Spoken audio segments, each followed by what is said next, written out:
Pemimpin Muslim Chechnya berterima kasih kepada Indonesia karena tak jatuhkan sanksi untuk Rusia.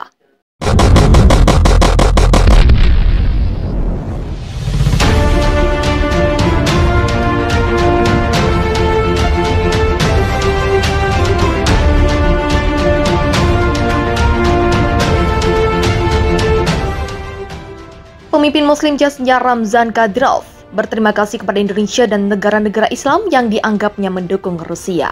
Dia mengklaim seluruh dunia Islam telah menunjukkan dukungan kepada Rusia dengan tidak menjatuhkan sanksi seperti yang dilakukan negara-negara Barat.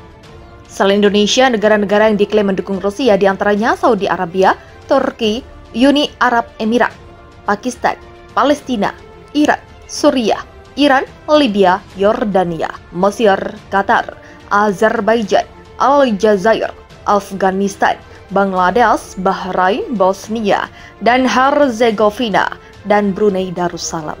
Kemudian Burkina Faso, Gambia, Guinea Bissau, Djibouti, Yaman, Kazakhstan, Kyrgyzstan, Kuwait, Lebanon, Mauritania, Malaysia, Mali, Maldives, Maroko, Niger, Tajikistan, Tunisia, Turkmenistan, Uzbekistan, dan banyak lainnya. Kadyrov dalam tulisannya tentang dukungan dunia Islam terhadap Rusia mengatakan, sebagai Muslim merupakan suatu kepuasan besar ketika mengetahui seluruh dunia Islam mendukung Rusia yang disebutnya dalam pertarungan melawan kejahatan universal. Menurutnya, tidak ada satupun negara yang mayoritas penduduknya Muslim menjatuhkan sanksi kepada Rusia. Untuk itu, dia berterima kasih. Atas nama 30 juta Muslim Rusia, saya ingin menyampaikan kepada Anda semua terima kasih yang setulus-tulusnya. Semoga Allah Subhanahu wa Ta'ala senantiasa meridhoi Anda semua. Tulis Kadyrov yang diterjemahkan oleh Kadubes Rusia di Indonesia dikutip inews.id Selasa 12 April 2022. Hari ini Anda semua membuktikan bahwa umat Islam selalu berpihak pada kebenaran dan keadilan. Begitulah tulisnya. Pemimpin Chechnya, salah satu subjek Federasi Rusia ini mengatakan, Rusia adalah negara yang menghormati dan melindungi hak jutaan Muslim, baik yang tinggal di wilayahnya maupun di luar wilayahnya. Dia mengatakan sesuai dengan undang-undang yang berlaku di Rusia, siapapun dilarang menyinggung perasaan umat beragama, menyebut teks-teks kitab suci sebagai materi ekstremis. Dilarang menghina Nabi dan Rasul kami yang tercinta, propaganda LGBT, dan penyimpangan lainnya juga sangat dilarang. Negara kami Rusia melindungi hak Muslim dan seluruh umat beragama, tulisnya. Dia mengecam keras Presiden Amerika Serikat Joe Biden yang dinilai telah membantu Ukraina. Saya bangga bahwa saya seorang Muslim dan menyaksikan bagaimana seluruh umat Islam bersatu dengan kami dan menyampaikan posisi mereka yang tegas melawan Barat. Tulisnya. Dia juga menegaskan Rusia tidak akan berhenti sampai tercapai kedamaian di seluruh dunia. Oleh karena itu, sebagaimana Biden dan antek-anteknya yang membantu rezim Kiev, kami tidak akan menyisakan bahkan aroma tubuh orang Nazi, bendera, dan setan-setan di Ukraina. Tulis Kadyrov. Kami tidak akan berhenti sampai tercapai kedamaian di seluruh dunia yang berdasarkan pada nilai-nilai suci bagi semua orang. Panglima tertinggi kami, Presiden Rusia Vladimir Putin, selalu berdiri demi perdamaian dan melawan peperangan. Kadyrov bahkan menyebut Putin layak mendapat Nobel Perdamaian. Oleh karena itu, beliau layak dianugerahi penghargaan Nobel Perdamaian. Semua roh jahat yang merupakan pembunuh dan teroris gagal membuatnya terlihat buruk. Rusia sedang mempersiapkan serangan besar ke Ukraina. Chechnya yang merupakan sekutu dekat Rusia pun siap membantu Rusia dalam menaklukkan Ukraina. Selain pasukan yang sudah ditempatkan di beberapa wilayah Ukraina, Chechnya juga mengirimkan kembali 300 sukarelawan untuk tahap ketiganya. Sukarelawan tersebut berasal dari beberapa wilayah di Rusia, termasuk sukarelawan dari Luhansk. Sebuah video yang menampilkan pasukan Chechnya menembak mati prajurit militer Ukraina beredar di media sosial. Dalam video itu terlihat pasukan Chechnya menembak dari jarak dekat. Mereka mengklaim di bawah kepemimpinan Zamit Kalev. Sebagian besar pasukan militer Ukraina berhasil dikalahkan. Pemimpin Chechnya Ramzan Kadyrov mengatakan, hal ini bukanlah situasi yang paling menyenangkan. Mereka selalu menemukan sisa-sisa prajurit militer Ukraina. Ini bukan situasi yang paling menyenangkan, karena di setiap langkah Anda menemukan sisa-sisa prajurit militer Ukraina. Begitulah katanya. Menurutnya kekalahan prajurit Ukraina karena mereka tak terkoordinasi dengan baik dan efisien. Tak seperti pejuang Chechnya yang dapat menyelesaikan tiga sesuai jadwal bahan bisa lebih singkat.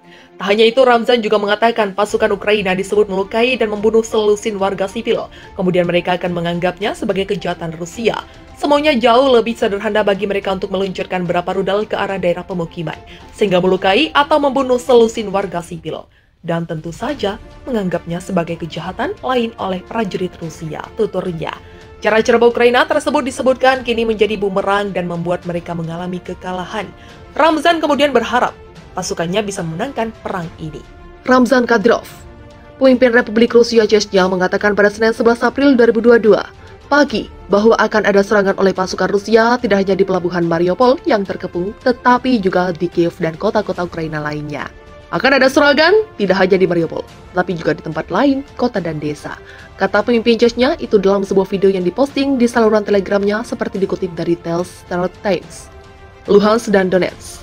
Pertama-tama kami akan sepenuhnya membebaskan dan kemudian mengambil Kiev dan semua kota lainnya, ujar Kadyrov yang sering menggambarkan dirinya sebagai foot soldier Presiden Rusia Vladimir Putin. Seraya mengatakan tidak ada keraguan tentang serangan Kiev. Saya jamin tidak ada satu langkah pun yang akan diambil kembali, kata Kadyrov mengacu pada serangan di Ukraina. Kadyrov telah berulang kali dituduh oleh Amerika Serikat dan Uni Eropa melakukan pelanggaran hak yang dibantahnya. Moskow berperang 2 kali dengan separatis di Chechnya, wilayah berpenduduk mayoritas Muslim di Rusia Selatan setelah pecahnya Uni Soviet pada 1991. Tapi sejak itu telah mengelontorkan sejumlah besar uang ke wilayah itu untuk membangunnya kembali dan memberi Kadyrov otonomi yang luas. Kremlin menggambarkan perang Rusia-Ukraina, tindakannya di Ukraina sebagai operasi khusus untuk demilitarisasi dan denazifikasi tetangganya, dan pada hari Minggu Rusia mengintensifkan serangannya di Ukraina Timur. Denazifikasi merupakan proses untuk menghilangkan ideologi dan pengaruh Nazi dari kehidupan masyarakat Jerman. Proses denazifikasi dilakukan oleh armada sekutu kepada tentara serta masyarakat Jerman untuk membersihkan sisa-sisa ideologi Nazi. Tentara Chechnya rebut Mariupol. Sebelumnya, Presiden Chechnya Ramzan Kadyrov juga menyatakan pasukan dari wilayah Rusia yang dikuasainya telah menguasai balai kota di pelabuhan Mariupol, tenggara Ukraina yang terkepung dan mengibarkan bendera Rusia. Kadyrov memposting di Telegram sebuah video rekaman televisi di salesnya. Kadyrov memposting di Telegram sebuah video rekaman telepon di salesnya yang dia katakan adalah anggota parlemen Rusia Adam Belinkanov berbicara kepada orang-orang gagah berani kami. Orang-orang itu mengirim pesan radio untuk mengatakan bahwa mereka membebaskan gedung otoritas Mariupol dan mengibarkan bendera kami di atasnya.